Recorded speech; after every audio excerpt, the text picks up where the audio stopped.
UN 영어뉴스 The Secret History A Murder Mystery That Thrills 30 Years On.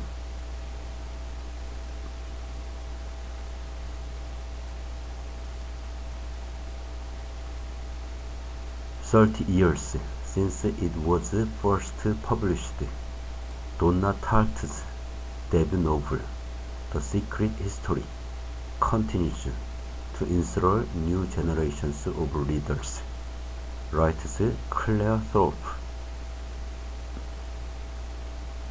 When Donna Tartt was writing her debut novel, The Secret History, an endeavor that took her 8 years, she wasn't convinced there would be much of an audience for it. Here was a book both inspired by and about a love of Greek mythology, a melancholic tale of a group of classics students at an elite New England university who share a terrible secret told in Dickensian detail. I just thought I was writing an old-fashioned, very bizarre book that was to no one's taste except my own. I was writing it for myself and my friends, Tartt said in an interview in 2018. She didn't have worried on its publication. In September 1992, The Secret History became an immediate critical and commercial success, one of those rare novels that makes as much of a splash in literary circles as it does on the bestseller list. And its success wasn't fleeting.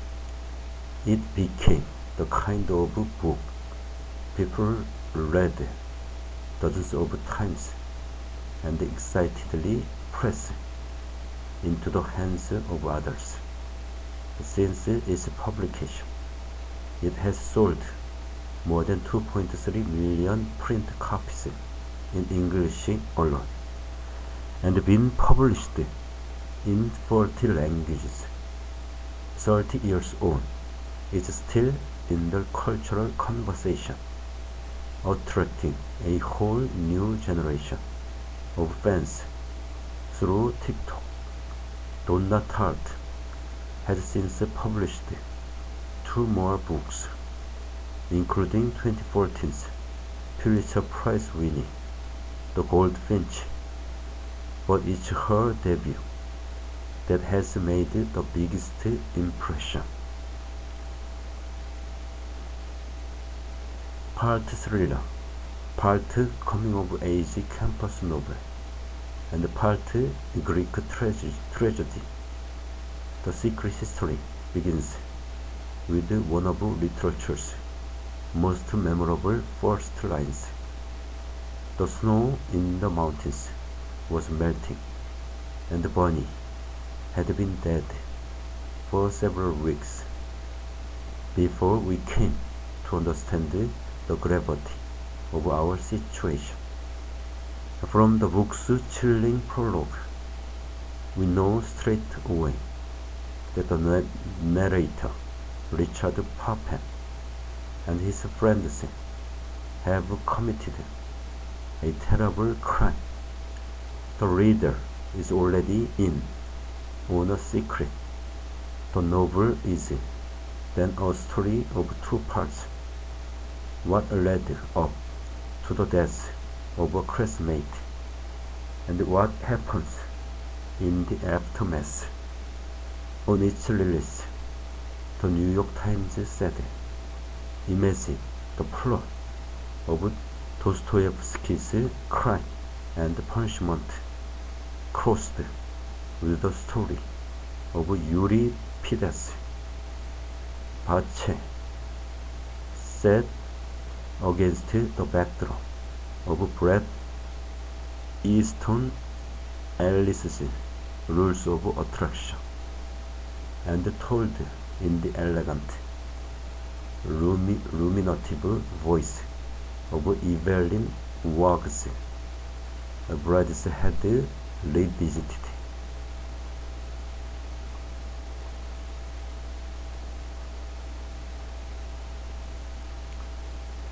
Also, Rory Petrov has read The Secret History dozens of times.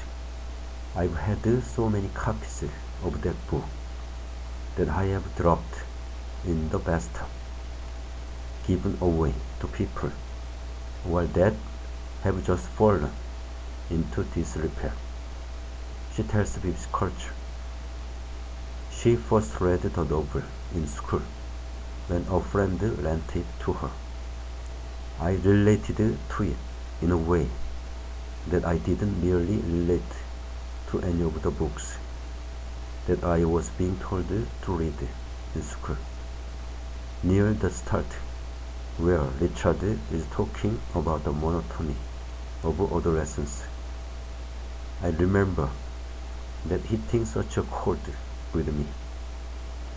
But really, it was the writing. It was just so beautiful and so poignant. The uneasy, the coldness through it. It was the book that really made me a reader and a writer.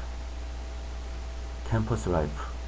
The Secret History fits into a long tradition of novels set on university campuses, including Petrov's latest, Stargazer, about two friends at a remote Canadian university in the 90s, which she admits is inspired by her love of the secret history.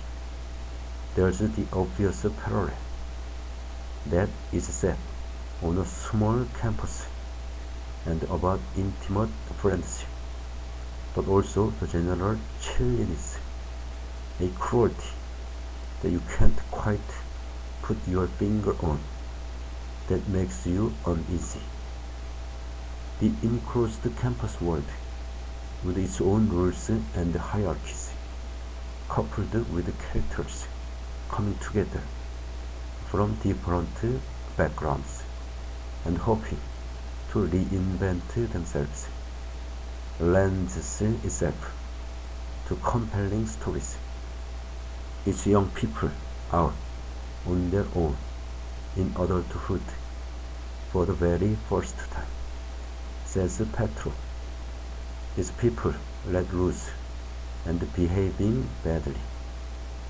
It's intelligentsia. It's snowballing.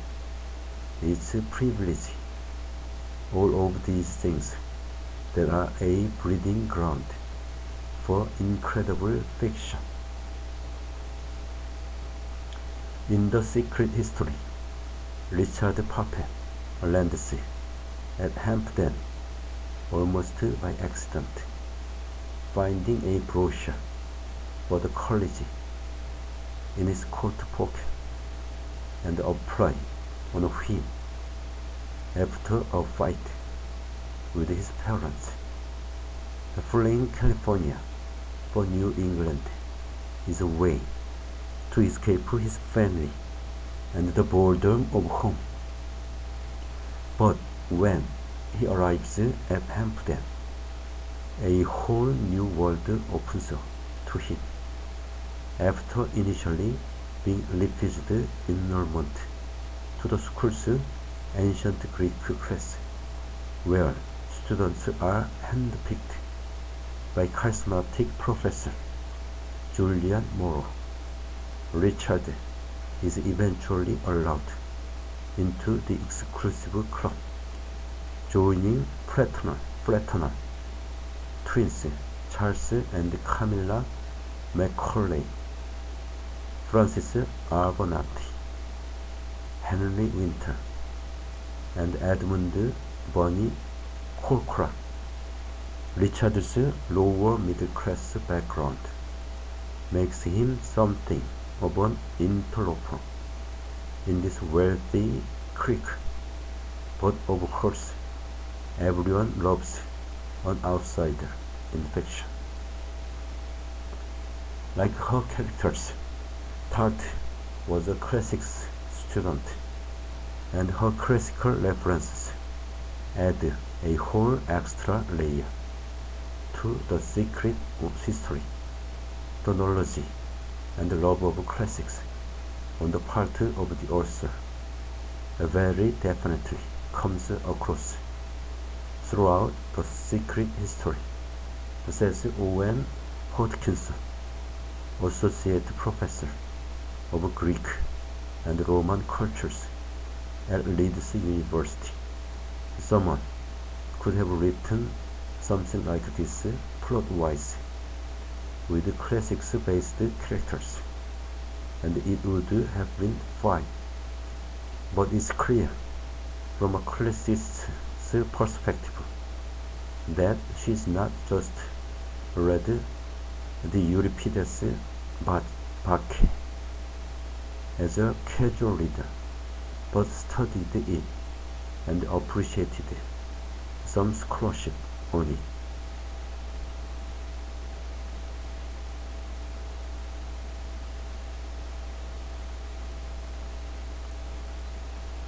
The violence and savagery of Euripides' play is referenced early on in the book, as Julian Morrow discusses Dionysian rituals with the class, impressing on them that beauty is terror. The students later enact their own version of a bacchanal in the woods, a night of extreme revelry, intoxication, and ultimately murder. While Bacchae is Tart's most obvious reference, there are many other complex ones throughout the book, says Hodgkinson, mostly imperceptible to anyone not well versed in classics.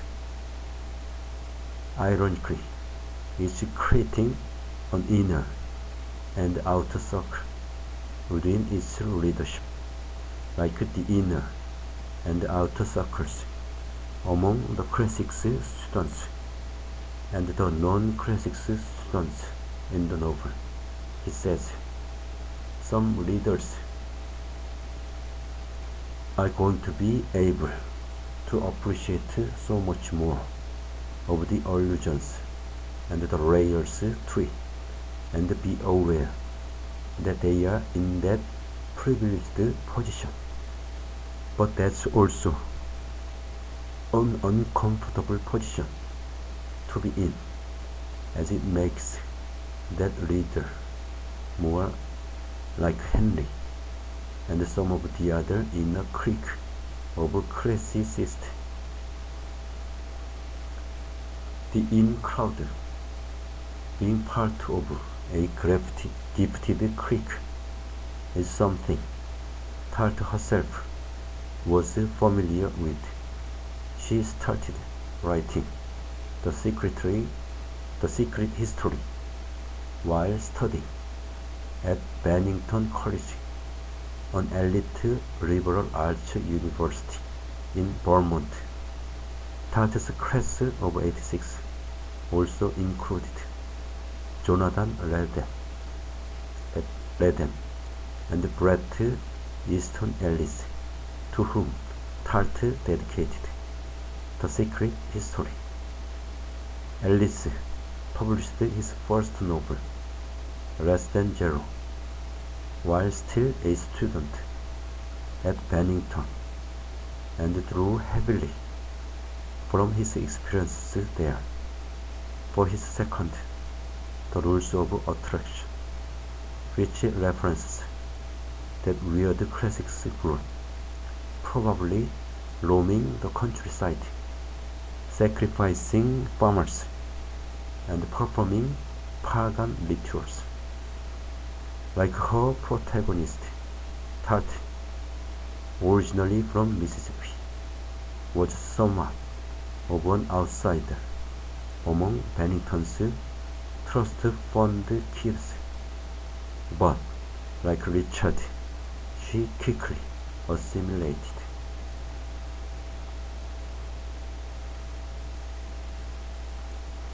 In 2019, journalist Lily Annerly wrote an oral history about the three future literary stars' time at Bennington in the 1980s for Esquire, and later developed the idea further into a gossipy 14-part podcast, Once Upon a Time at Bennington College.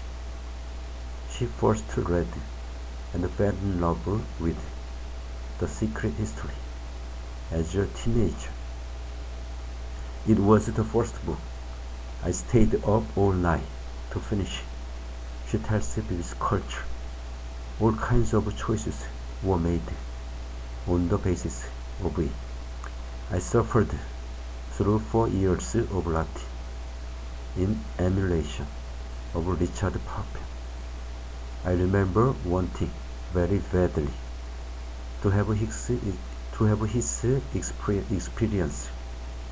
I don't mean I wanted to collectively murder one of my close friends. I mean I wanted to go to a college that was old and had ivy-covered buildings and lots of foliage and an illustrious tradition. Annerly firmly believes there would be no The Secret History without Bennington College. Such was its influence on Tart, who herself said it was where she was happiest. In the book, Richard Papen says, I suppose there is a certain crucial interval in everyone's life where character is fixed forever. For me, it was that first fall term I spent at Hampden, a line taken almost verbatim from Donna Tartt's own 1986 Bennington commencement address.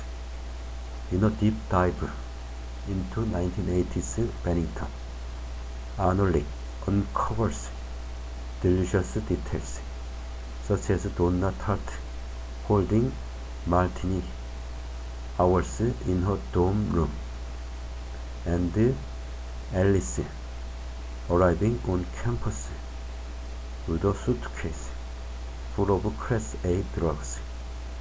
She also explores the origins of Tartt's novel, identifying those who might have inspired the characters. This includes former classmate Matt Jacobs, who didn't much like Donna. He described her to Annerly as the Yoko Ono of the Greek class, and who believes he was the inspiration for Bonnie, the character killed by his classmates. The revelations led the LA Review of Books to question whether The Secret History is, in fact, an incredibly elaborate and sophisticated burn book.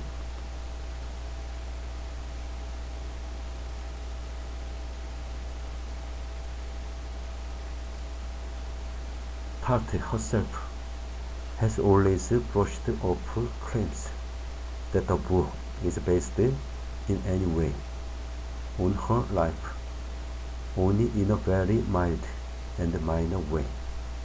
It's really a fantasy about university, she told one interviewer. She has admitted she took inspiration from the unsolved disappearance of a Bennington student in the 1940s. Last year, when the New Yorker published a profile about Bennington Classics professor Claude Fredericks, citing him as the inspiration for the secret histories Julian Morrow, Tart responded to the magazine's fact-checking inquiries with a statement defending her kind and generous former teacher and expressing her frustration at journalists making comparisons. To me, this confusion is both tragic and unfair to the memory of Claude. When Arnold's podcast aired, Tart's lawyers issued a letter to the producers warning them not to use any false, misleading, or otherwise inaccurate statement about Tart.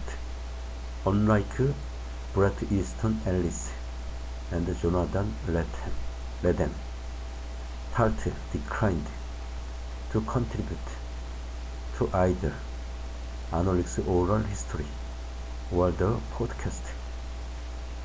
Donna is clearly a private person and seems to have serious misgivings about fame, yet she is supremely good at being famous, says Arnold. The secret history was not her only literary creation. During her Bennington years, there was also her literary self-creation, that is, her persona, which is just as theatrical, just as deliberate, just as ingenious as her fiction.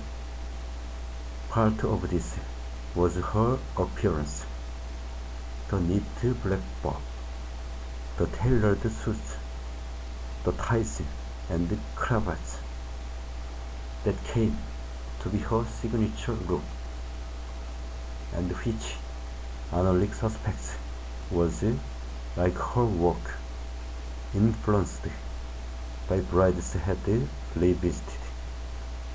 She seems to have very consciously designed herself to look like a wag character. She is a female Sebastian Wright.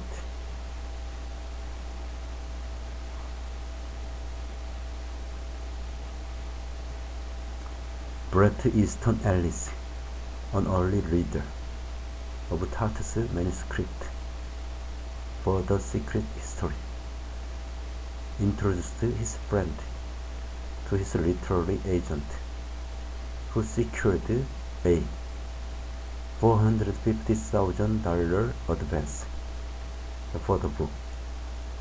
On its publication in 1992, the reviews were overwhelmingly positive.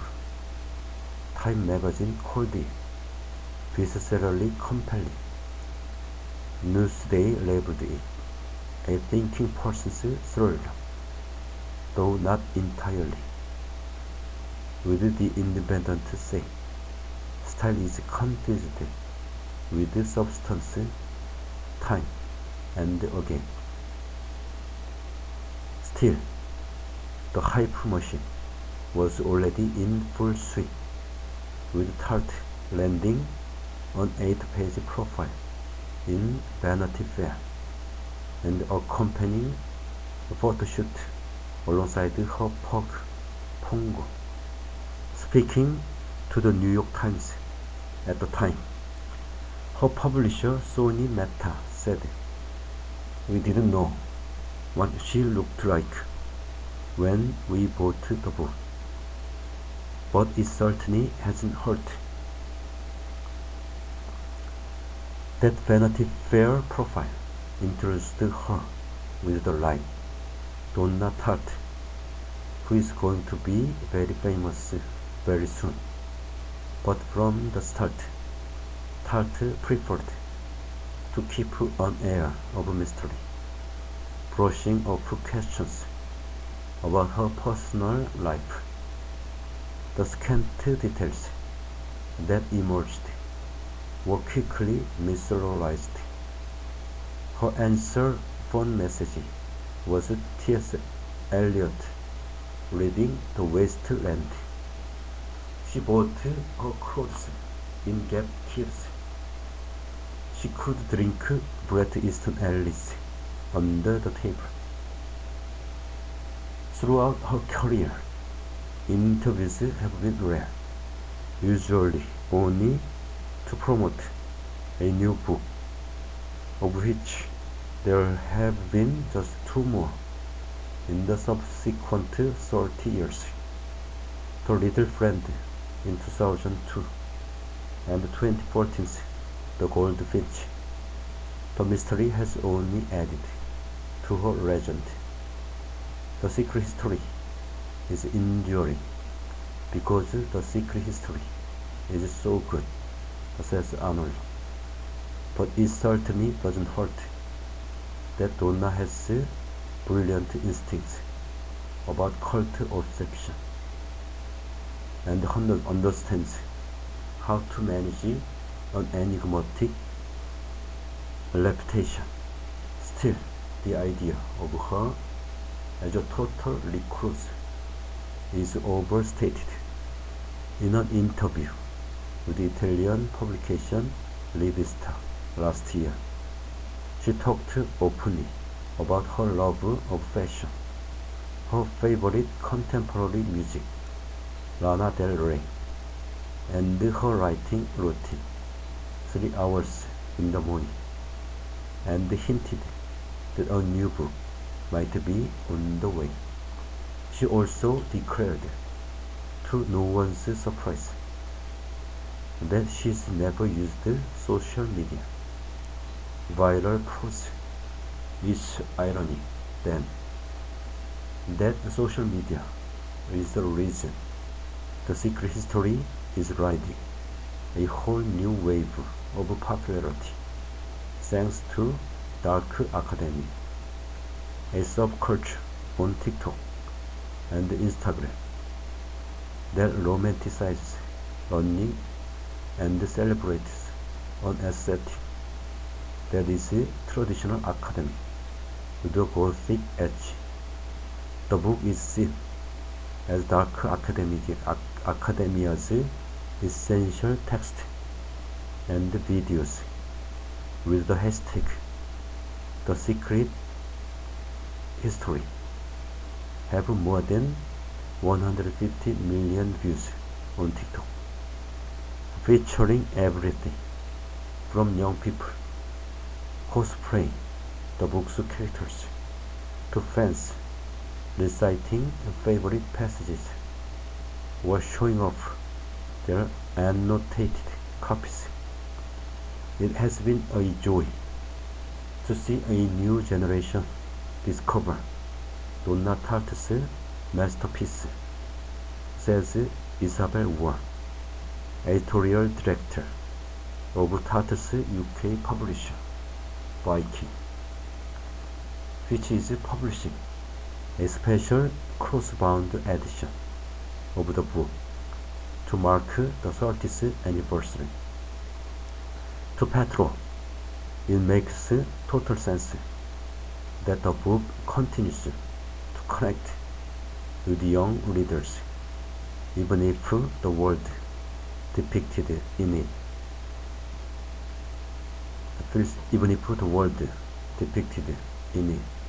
feels more distant than ever from today's digital age. It's youth, right, says Petro. Those same things that struck a chord for me as a young person strike a chord for young people over and over again. Arnold agrees that the book is timeless. I think young people are natural snobs, and the secret history is the great young snob American novel. As Brideshead Revisited is the great young snob English novel. 30 years and millions of readers later, discovering the secret history still somehow feels like joining an exclusive club. To experience that book for the first time is see someone at the best in their craft, says Petro. I envy those that haven't read it yet.